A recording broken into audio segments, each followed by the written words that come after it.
चलो फ्रेंड्स, आज हम लोग भारत में यूरोपियों के आगमन के बारे में समझेंगे।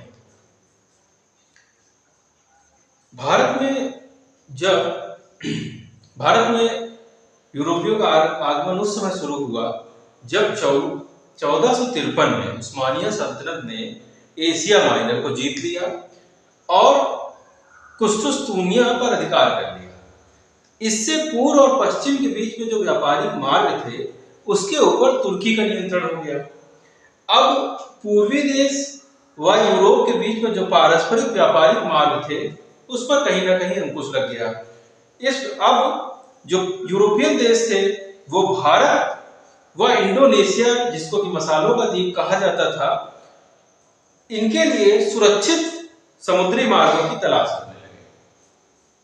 यूरोपियों की मंशा जो थी वो व्यापार में लगे अरबों और वेनिसवासियों के एकाधिकार को तोड़ने की थी और वो तुर्कों से शत्रुता भी नहीं मोल लेना चाहते थे।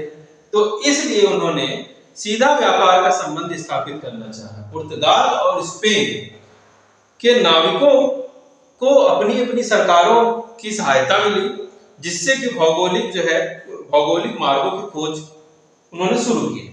इस प्रकार स्पेन का एक नाविक था कोलंबस, 1492 में भारत की खोज के लिए निकला, परंतु भटककर अमेरिका पहुंच गया। इस प्रकार से अमेरिका की खोज हो गई। 1498 में पुर्तगाल का नाविक वास्को डी गामा था, जो कि उत्तर महासागर अंतरिक्ष से होते हुए, जिसको केप ऑफ गुड होप कहा जाता है, उसका चक्कर काटते हुए भारत के कालीकट तट पर पहुंचा, जो कि केरल में स्थित है। और वास्को डी गामा की जो सहायता गुजराती व्यापारी अब्दुल्ला मजीद ने की और कालीकट के जो शासक थे जमोरिन, उन्होंने उसका स्वागत किया। वास्को डी गामा जिन मसालों को लेकर के भारत से लौटा वह पूरी यात्रा के खर्च के बाद ही 60 गुना मुनाफे पे बिका। इससे पुर्तगाली जो है भारत की ओर आकर्षित हो गए। अब इस्तादो द इंडिया नामक कंपनी की स्थापना जो है की गई। वास्को डी गामा 1502 में दोबारा भारत आया। पुर्तगालियों ने अपनी फैक्ट्री कालीकट में लगाई थी पहले, जिसको कि जमोरिन ने बाद में बंद करवा दिया था। 1503 में काली मिर्च पर एकाधिकार के लिए पुर्तगालियों ने पहली व्यापारिक कोठी कोचीन में, कन्नूर में दूसरी जो है कन्नूर में स्थापित की। फ्रांसिस्को दी अल्मीडा पहला पुर्तगाली वायसराय बनकर के भारत आया। इसने ब्लू वाटर पॉलिसी या शांत जल नीति को अपनाया। 1508 में गुजरात से चौल का युद्ध में संभवतः वह परास्त हुआ, किंतु 1509 में महमूद बेगड़ा और तुर्की शासकों के समुद्री बेड़े को उसने जो है पराजित किया। अल्फांसो डी अल्बुकर्क द्वारा दूसरा वायसराय भारत में आया। इसने ब्लू वाटर पॉलिसी को बंद कर दिया। इसने बीजापुर के शासक यूसुफ आदिल शाह से गोवा को छीन लिया और यहीं से पहली बार पुर्तगाली साम्राज्य की नींव पड़ती है। अल्बुकर्क इस प्रकार से भारत में पुर्तगाली साम्राज्य का वास्तविक शासक बन गया। यहां पर विजयनगर का जो शासक कृष्णदेव राय थे, उन्होंने पुर्तगालियों को भटकल में दुर्ग बनाने की इजाजत दे दी। अल्बुकर्क ने पुर्तगालियों को भारतीय स्त्रियों के साथ विवाह करने के लिए प्रोत्साहित किया। इस प्रकार से जो गोवा है वो बसा।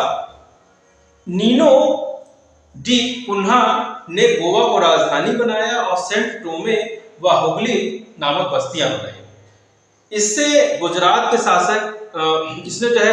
शासक बहादुर शाह से मुलाकात के दौरान जहाज पर उसकी हत्या कर दी और बसीन व द्वीप पर अपना अधिकार स्थापित कर लिया। पुर्तगालियों ने हिंद महासागर में होने वाले जो व्यापार थे उसके ऊपर अपना एकाधिकार बना लिया और कार्टेज पद्धति को लागू कर दिया, जो कि एक प्रकार का लाइसेंस था। और इस कार्टेज पद्धति को अकबर ने भी स्वीकार किया। भारत जापान के साथ व्यापार का जो श्रेय होता है वो पुर्तगालियों को ही दिया जाता है। पुर्तगाली अपने साथ तंबाकू, आलू, टमाटर, जहाज निर्माण की पद्धति, प्रिंटिंग प्रेस, ये सभी अपने साथ लेकर के आए थे। 1632 में शाहजहां ने पुर्तगालियों को हुगली से भगा दिया।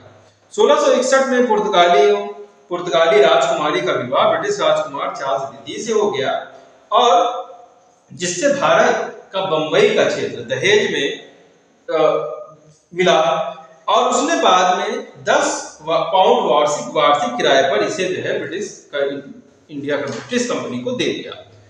डचों के आगमन की बात करते हैं तो डच जो है हॉलैंड या नीदरलैंड से संबंधित थे, वहां के निवासी थे। 1596 में कॉर्नेलिस डी हाउटमैन सुमात्रा पहुंचा, और वीओसी नामक डच कंपनी जो कि पहले इंडोनेशिया तक मसालों के व्यापार किया करती थी, बाद में भारत में सूती वस्त्र के व्यापार में सम्मिलित हो गई।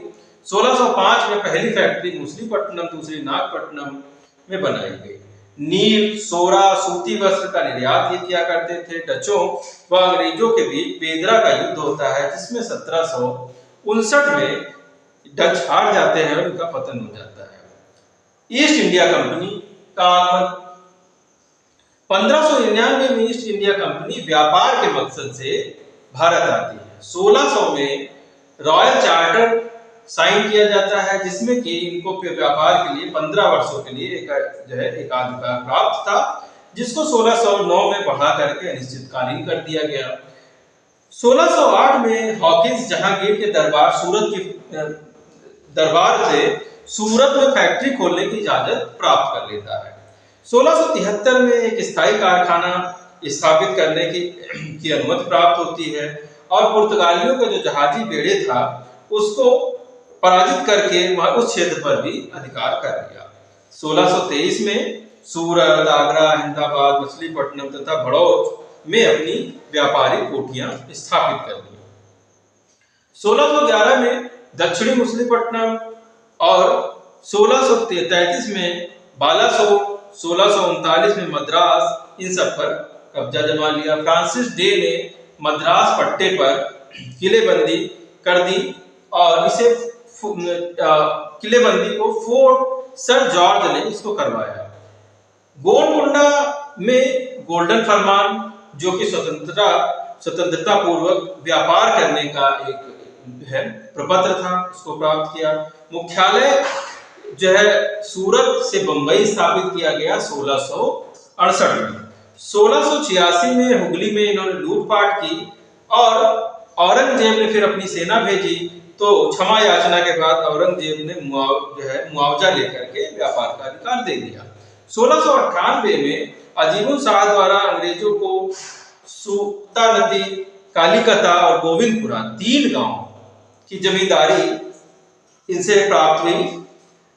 अंग्रेजों ने इन सबको मिला करके जॉब चारुनाग ने कलकत्ता की नींव डाली। 1700 में पहला प्रेसिडेंसी नगर कलकत्ता घोषित होता है। 1774 से 1911 तक का ब्रिटिश भारत की राजधानी कलकत्ता ही बना रहा।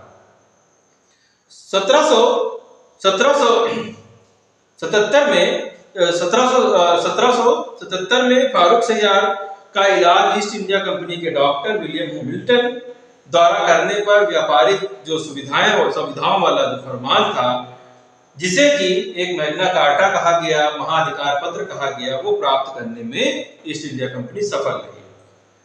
इसके बाद डेनिशों का आगमन 1616 में डेन भारत आए, और 1620 में ट्रावनकोर तथा 1676 में सेरामपुर में अपनी फैक्ट्रियां स्थापित की। 1845 में सारी फैक्ट्रियों को अंग्रेजों को बेच करके चले गए। इसके बाद फ्रांसीसियों का आगमन 1664 में फ्रांस के लुई 14वां के मंत्री कोबार्ड ने फ्रेंच कंपनी बनाई, जो कि सरकार से सहायता प्राप्त थी। 1668 में पहली फैक्ट्री सूरत में, दूसरी फैक्ट्री मछलीपट्टनम में बनाई।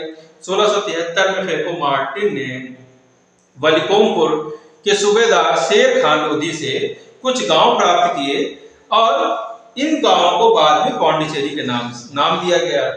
फोर्ट लुई नामक एक किला बनवाया। 1673 में बंगाल के नवाब शाइस्ता खान ने चंद्रनगर किराए पर एक किला जो है दिया, इसको फोर्ट ओरिएंटलिस नाम से जाना जाता है।